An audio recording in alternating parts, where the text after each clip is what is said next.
Hi guys, naimbag nga Aldaw. Welcome to this mini vlog. May bigla ang lakad tayo ngayon. Bigla kasing nagutom ng swimming mga kapamilya ko. Nasa Marcos Highway na pala tayo. Buti na lang walang traffic kaya dire-diretso tayo. Ang pupuntahan po natin ngayon ay ang Pugo, La Union. Marami po silang resort dito pero itong Pugad Adventure po yung napili natin kasi malapit lang ito sa Baguio.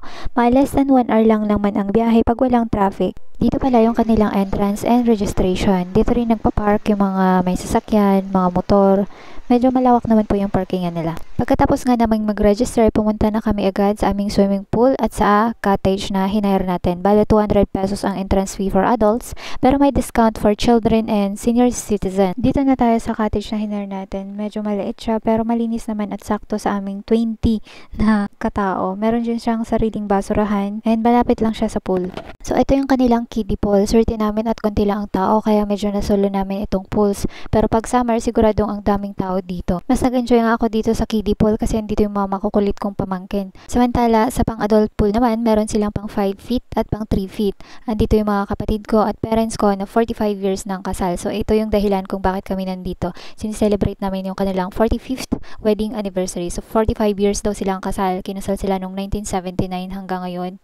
Happily married pa rin sila. So sana all. Meron din sila ditong mini zoo kung saan mo makikita yung mga kamukha mo. Joke. So, andito yung mga iba't ibang ori ng eagle. Gaya nitong kaharap ko, yung serpent eagle. Saltwater crocodile na akala mo patay na pero buhay pa pala. Grass owls. Parrots. Tiger. Pero naawa ko sa tiger. Ang lungkot niya. Mag-isa lang kasi niya. Hindi ko rin alam kung ilang buwan o ilang taon ba siya nandyan. Andito rin yung iba't ibang ori ng mga turtles. At syempre, yung mga best friend mong ahas. Pinasok din natin itong kanilang aquarium. Andito yung mga iba't ibang ori ng mga maliliit na shark, mga fish. Ang cute nila tignan.